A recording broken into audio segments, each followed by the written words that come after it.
J'aimerais inviter Catherine Piante donc, à venir nous présenter ce petit clin d'œil sur un gros projet, ainsi que Monsieur Guillaume Cellier, qui est donc directeur du Parc national de Porquerolles, et Thomas Binet Il est où il est... Ah voilà, Thomas Binet qui travaille donc pour Vertigo et qui va représenter un travail avec le Conservatoire du Littoral. Donc merci de nous rejoindre. Bonjour à tous, donc j'ai la mission de terminer la session de la matinée. Donc nous sommes à l'heure espagnole et je vais essayer de faire assez vite.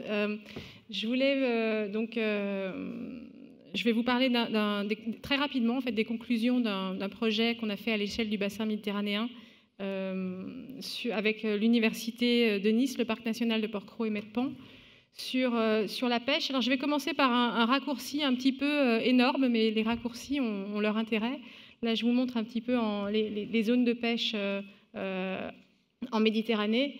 Et je commence par des statistiques de la Commission générale des pêches pour la Méditerranée qui montrent la réduction à l'échelle du bassin méditerranéen des captures, des débarquements de pêche depuis depuis le sommet des années 1990. Et donc, ça c'est vraiment une image, un instantané de l'évolution de la pêche à l'ensemble du bassin méditerranéen. Et ce que je voulais montrer, c'est qu'en fait, on voit que ça, c'est les derniers résultats du comité scientifique de la CGPM qui s'est tenu il y a quelques mois et qui montre que 90% des stocks qui sont évalués à l'échelle du bassin méditerranéen sont soit au seuil de la surexploitation, soit surexploités, soit dans un état de déséquilibre.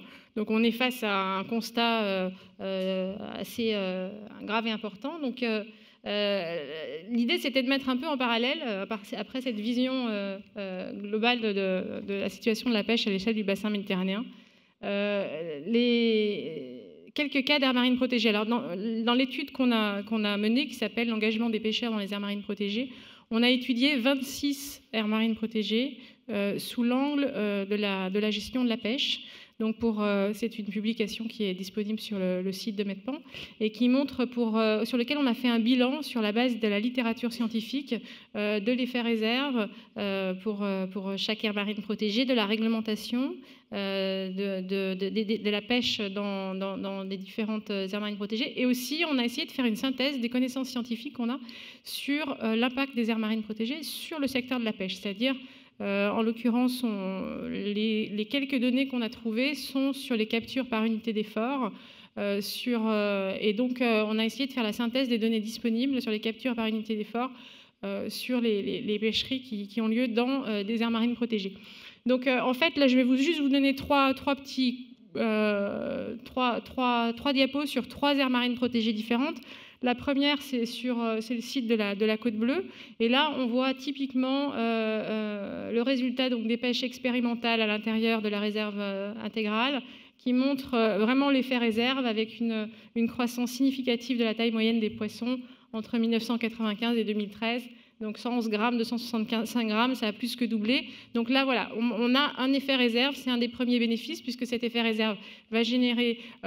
certains adultes vont sortir de la réserve, mais surtout des larves. Les larves produites en plus grand nombre par des plus gros poissons vont venir essaimer, un peu comme un compte en banque vient délivrer ses intérêts. Eh bien, cet effet réserve va générer des intérêts qui vont ensuite bénéficier au secteur de la pêche. La grande question, c'est comment on mesure ces bénéfices, comment on mesure ce qui va effectivement permettre aux pêcheurs de voir la différence. Donc là, voilà, ça je vous montre une photo, c'est une photo d'effet réserve dans la réserve de Banyuls, avec des bancs de sars qui sont de grande taille. Voilà, alors là je vous montre maintenant un deuxième exemple, c'est l'aire marine protégée de Cabo de Palos en Espagne. Les données que vous voyez ce sont les captures des captures en fait qui ont été c'est des captures telles que les pêcheurs les ont déclarées, et on voit qu'au moment où l'aire marine protégée a été créée en 95, donc on voit sur la durée quand même une augmentation importante des captures. Bon, je ne vous montre pas ici les données d'effet réserve, mais c'était pour vous montrer que sur certaines aires marines protégées, on a quand même des tendances, des longues séries qui sont intéressantes, qui ne sont pas forcément connues et qui montrent cette tendance positive. Après, capture ne veut pas dire nécessairement rendement. Donc on va regarder maintenant troisième étude de cas, là où on va regarder plutôt des rendements. Donc là, j'ai pris un troisième pays pour vous montrer qu'il y a quand même une diversité de cas sur une diversité de pays. Donc là, on est en Italie, à Torre Guaceto. Et à Torre Guaceto, en fait, les rendements de pêche sont 3 fois plus importants pour les pêcheurs à l'intérieur de l'aire marine protégée qu'à l'extérieur. Donc 3 fois plus important, c'est quand même significatif. On est environ à 30 kg par 1000 mètres de filet trémaille, 30 kg de poisson par 1000 mètres de filet trémaille à Torre Guaceto. C'est, je crois, un des rendements les plus élevés pour la pêche artisanale en Méditerranée. Donc voilà, pour vous dire qu'on a identifié environ une quinzaine d'exemples en Méditerranée où on commence à avoir des séries longues qui montrent vraiment les bénéfices des aires marines protégées pour la pêche, et notamment du point de vue des rendements. Alors, en conclusion, je voulais faire passer quelques messages. C'est que cette étude, elle montre des études de cas positives qui fonctionnent. Simplement, sur l'ensemble des aires marines protégées présentes dans le bassin méditerranéen, il n'y en a vraiment qu'une minorité qui fait des suivis de pêche. Et je pense qu'une des recommandations pour mettre temps, puisque tu en demandais, Chloé, ça serait vraiment d'appuyer la mise en place, peut-être par le biais de petits projets ou d'autres mécanismes, de suivi dans beaucoup plus d'aires marines protégées, parce qu'on a besoin de savoir ce qui se passe. Et qui dit suivi de la pêche dit évidemment des financements aussi pour appuyer la surveillance, parce que sans surveillance, il peut y avoir un certain biais sur les suivis. Voilà.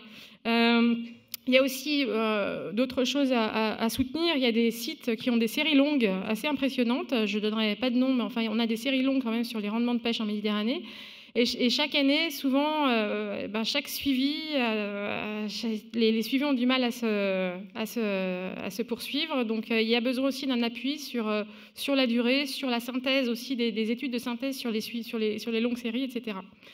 Une autre conclusion, c'est que on a souvent tendance à être un peu simpliste sur ce sujet-là, donc de dire oui, les aires marines protégées, ça bénéficie à la pêche.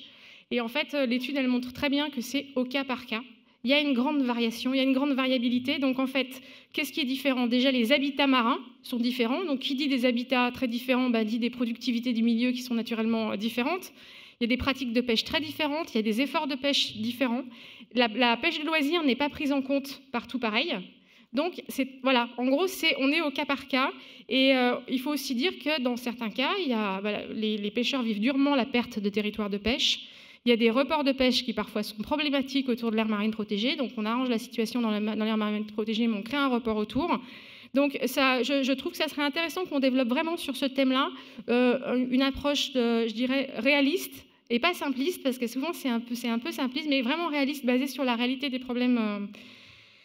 Et dernière conclusion, la cogestion. On a montré que dans tous les sites où il y avait des bons résultats sur la gestion de la pêche, c'est toujours des sites où il y a un très bon niveau d'échange et de collaboration avec les pêcheurs. Quand on parle de collaboration, c'est pas seulement de dialogue, c'est souvent il y a des groupes de travail, il y a des outils de cogestion qui sont parfois mis en place. Donc ça va ensemble, et c'est voilà le dernier message que je voulais passer. Merci. Merci beaucoup, Catherine.